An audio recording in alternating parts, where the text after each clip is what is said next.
Salam dostlar. Dərsimiz davam edir. Keçən dərsimizdə biz inheritance haqqında ümumi məlumatlar verdik və sadə bir primitiv misal çəkdik ki, məsələn, bizim human bir klassımız vardı, həmçinin student bir klassımız vardı. Artıq student klassı da human klassından miras alırdı ki, içərisindəki bu propertyləri rahat olaraq istifadə edir.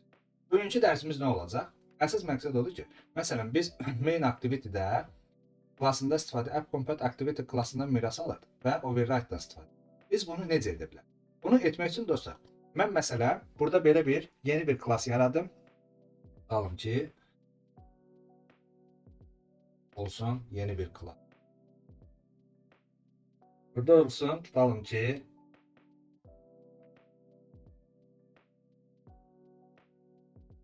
teacher class olsun. Bakın dostlar, mən teacher adında bir klass yarattım və burada da eyni əməliyyatları aparmaq istəyirəm. Məsələn, tutalım ki, mən burada belə bir şey olsun. Var age, var name, string tipində olsun. Və bunu da gəlin al olaraq.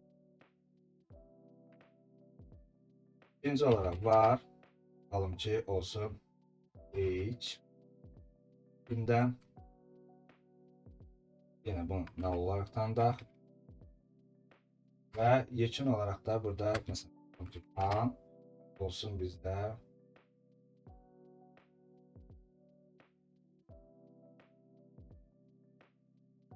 introduction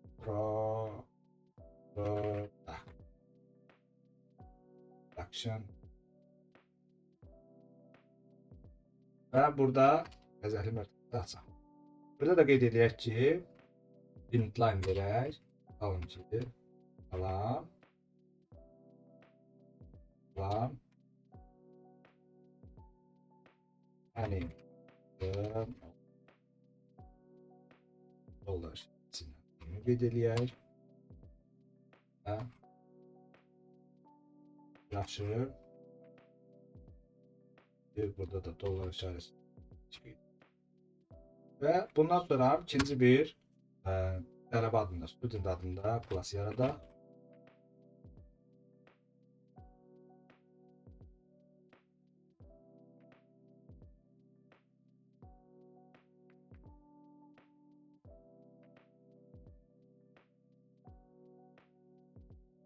Və student klassını yazandan sonra student klassını artıq mən burada belə bir şey klassını. Bakın dostlar, biz ilk işimizdə, ilk dərsimizdə necə etdik? Yəni artıq burada miras almaq üçün həmin bu klassın qarşısına open əmrindən istifadə elədik. Artıq open'dan istifadə edəndə, deməli open içərisindəki, open class içərisindəki dəyərlərdən istifadə edə bilərik. Və ikinci olaraq da əsas bizə vacib olan bu dərsimizdə əməliyyat. Mən indi məsələn burada belə bir şey yazım ki, var, tamam ki, olsun.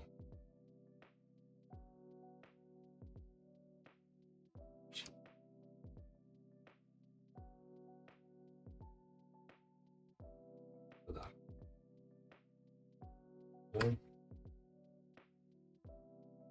Bu da böyle.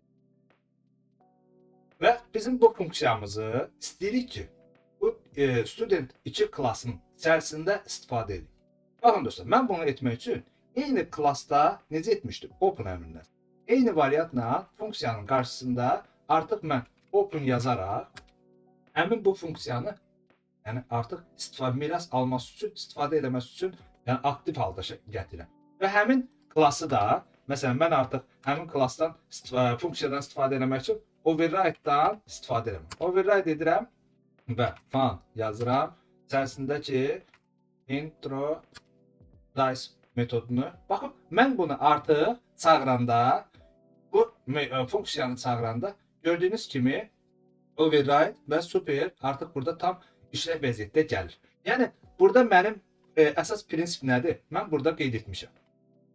Override uşaq sinifinin, yəni uşaq klassının, valideyn klassındakı funksiyanı öz tərzinə uyğun dəyişdirilməsi deməkdir. Yəni biz override edərək, yəni uşaq bizdə burada nə etdik? Baxın, teacher klassına. Yəni bunun içərisindəki funksiyadan istifadə edərək burada, yəni eyni prinsip daşıyıcı. Lakin içərisində fərqli əməliyyat aparmaq istəyirəm. Məsələn, fərqli əməliyyat aparmaq üçün, məsələn, adi qaydada məsələn print line edirəm ki, belə bir şey olsun ki, məsələn, mən tələbəyəm və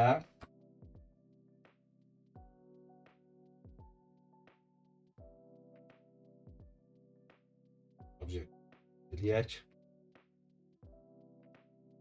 yaxşı oxuyuram. Baxın, biz artıq həmin bu funksiyanı burada çağıraraq buradakı əməliyyatı icra edirik. Lakin əlavə olaraq da özümüz qeyd edirik ki, mən məsələn tələbəyəm və məsələn bu fənni yaxşı bilirəm. Məsələn, fənn necə idi bilmədim, subject yazdım. Fənni yaxşı bilirəm. Və yaxşı bilirəm artıq burada qeyd edəndən sonra mən bu həmin klası, baxın dostlar, mən burada artıq, burada mənə nə error göstərir? Göstərir ki, və həmin bu klası istifadə etmək üçün artıq mən obyektini yaradıram burada. Student var. Student yazar. Obyektin. Və içərisində də belə bir şey yazaq. Student name olsun, tutalım ki Rasim. Student 2H olsun. Belə bir şey. H olsun, tutalım ki 35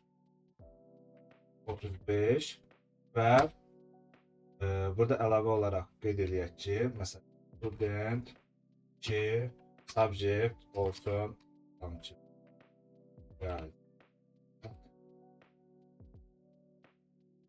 və yekun olaraq da burada belə bir şey yazaq. Student 2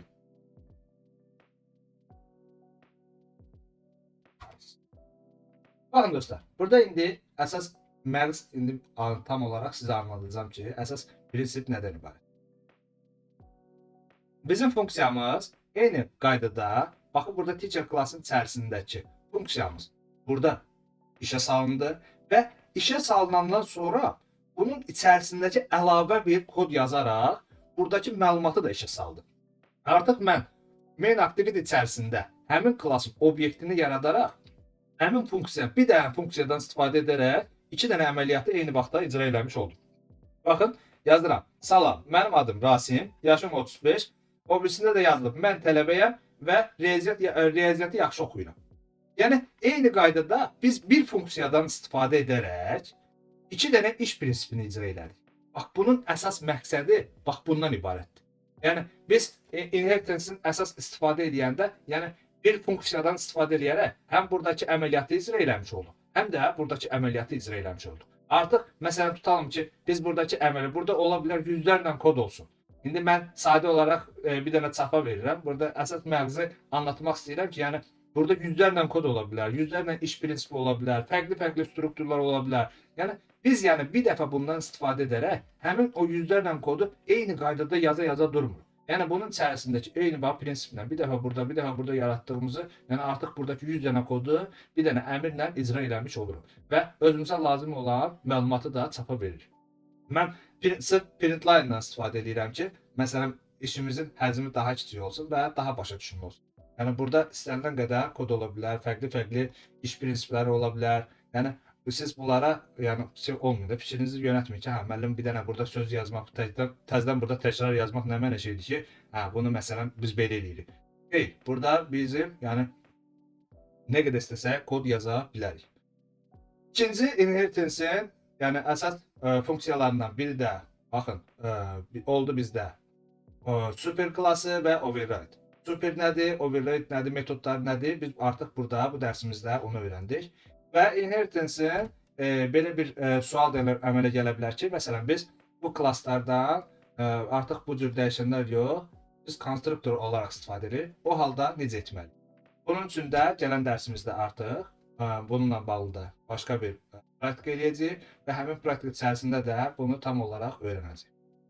Bugünkü dərsimiz bu qədər. Sağ olun, salamat qalın.